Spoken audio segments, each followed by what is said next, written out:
chicanery. And when one state's got 2% reporting, 98% of the votes not in, they say Mitt Romney wins. And now Ron Paul's come out and said there are anomalies. It looks like fraud. We're contesting Maine. Yeah, and there was total fraud confirmed 3 weeks after Paul didn't contest it in Iowa.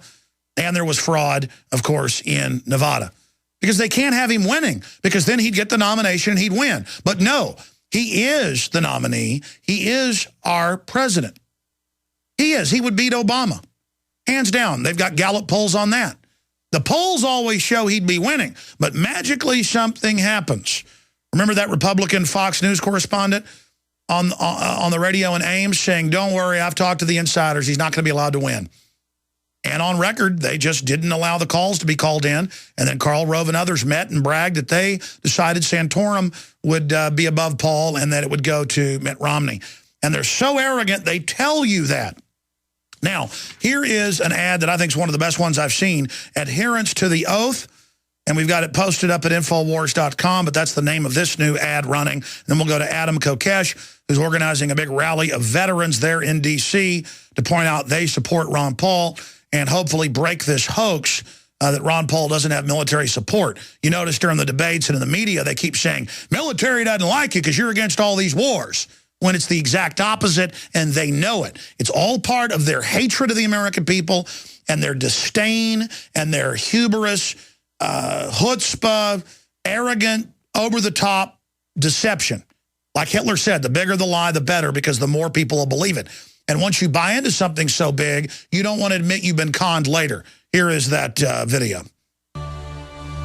We were brought up loving our country and our Constitution. That in the United States of America, we were free. And that's an attitude that we've tried to instill in our children. I met my wife while in the Air Force. I was a combat pilot in Vietnam. I served in Desert Storm as a commander. When I graduated from the academy, I took the oath of office. And as a commander, I administered that oath to many people. Now I wonder about the understanding people have of our Constitution, and I think about our candidates for President of the United States. It's interesting to see the support Ron Paul gets from the military.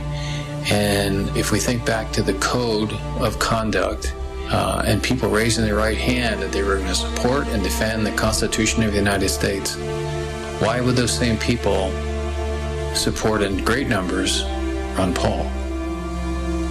I think it's because they know that he supports the Constitution of the United States. It doesn't mean you have to go to war to do it. It means you have to understand what the Constitution is and be a supporter inside of your own country, whether you're in the military or not, of that Constitution, and make the United States strong. And Ron Paul does that. That's his feeling. That's his thrust. And that's why if you look at the percentages that support him in the military, it's huge. Why is that? Because they've raised their right hands and they're putting their lives on the line for us here in the United States.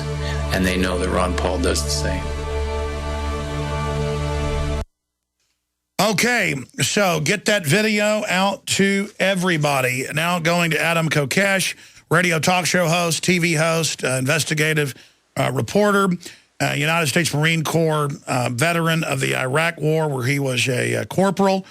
And he joins us now. He's organizing a march for veterans supporting Ron Paul. The headline is, Ron Paul is the choice of the troops.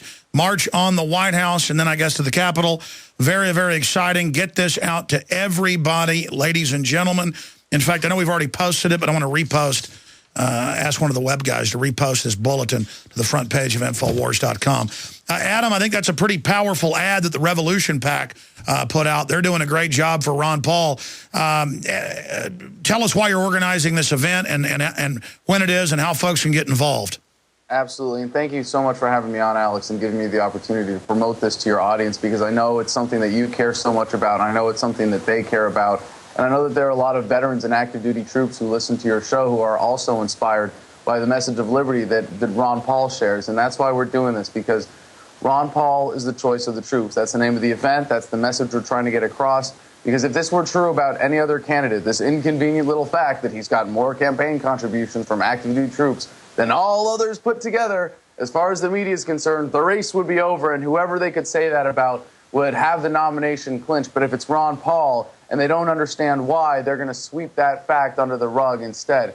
And it's not despite his foreign policy. It's not, well, the Constitution, but, you know, at least Ron Paul's a veteran. No, it's because of the foreign policy that the troops overwhelmingly support Ron Paul. It's because of a constitutional, non-interventionist foreign policy. But it's really for the same reasons that any other American votes a particular way or really does anything. We're not such a distinct subculture that we're not also creatures of pragmatism. And when you're the ones with your lives on the line, when you're the ones who have to face the combat and have to face that reality and want a commander-in-chief who's going to be decisive, who's going to put America's security interest first, who is only going to send you into harm's way with a clear moral imperative, or as Ron Paul would call it, a constitutional declaration of war, you're kind of motivated to do the research, to do the homework, to look behind the illusions of the mainstream media, to see why is it that all of these other candidates are supporting this globalist foreign policy? Why are they supporting a policy that would make me a tool of the globalists? And that really inspires the troops to support Ron Paul. And while we have this beautiful statistic as to how much the active duty support him because they list their employers when they donate to the presidential campaign, we're having this event in part to show that there's a similar parallel of support within the veterans community. But also, we're inviting active duty to join us. And we have a lot of guys from active duty that are joining us for this event, which is very exciting because we're creating an opportunity for active duty troops and veterans within their communities to reach out to each other and talk to each other about the message of Ron Paul and talk to each other about why we need to have a moral imperative and some real principle behind our foreign policy. So at noon next Monday on President's Day, we are going to be rallying at the Sylvan Theater at the base of the Washington Monument. We're going to have a series of speakers based on who has done the best job promoting this event through our YouTube video contest. So the message of this event, beyond Ron Paul is the choice of the troops, is really going to be defined by the participants. We're very excited to see that we've had over 20 video entries already, and people are really jumping on board with this to support it because it's an event that people were waiting to happen. So at 2 o'clock, 1400 hours, we're going to be forming up in a full military formation on 15th Street, facing towards Constitution Avenue and stepping off towards the White House. Everyone in formation will be required to present proof of service, but we also invite family members and of service members to march behind us and for supporters to line the route and to be with us at 1600 Pennsylvania Avenue when we form up again in front of the White House to do an about face and turn our backs on the president in a repudiation of his foreign policy, the foreign policy of imperialism, of globalism, of using the troops as cannon fodder, or as Henry Kissinger so famously referred to us as dumb, stupid animals to be used as pawns in foreign policy. And after turning our backs on the White House, we are going to hold a flag folding ceremony and hold a hand salute for as many seconds as troops have died both abroad and by suicide since Obama took office. And it's going to be over half an hour. It's going to be a long salute. And it's going to be a pretty dramatic visual that we hope the mainstream media can't ignore. And if they do so at their own peril. Because to ignore the troops is to ignore a voice that the American people hold so dear. And as all military regulations regarding free speech have been designed to keep the troops quiet, to keep voices of dissent silent, to keep the troops serving only as pretty backdrops for presidential speeches, or when Ben Bernanke wants to go down to Fort Hood and use the troops as political pawns, as backdrops for his economic schemes. Well, we're saying no more, not anymore. The voice of the troops will be heard, the voice of the veterans will be heard, and it will be made clear to the American people that Ron Paul is the choice of the troops on Monday, February 20th, President's Day. We really encourage people to get involved, and like I said, I'm so grateful for the opportunity. Are you kidding? We're grateful for the work you're doing and all the veterans and currently serving active duty that are going to be out there. And again, it won't matter if the dinosaur corporate whore media, traitor media, globalist, sellout media isn't there, Adam. The real media that's exploding is going to be there. Yep. That's why the system's rushing in, trying to start censoring us. We've just had some new behind-the-scenes attempts at censoring. I'll be announcing that later in the week or next week. But we're all under attack because we're over the target.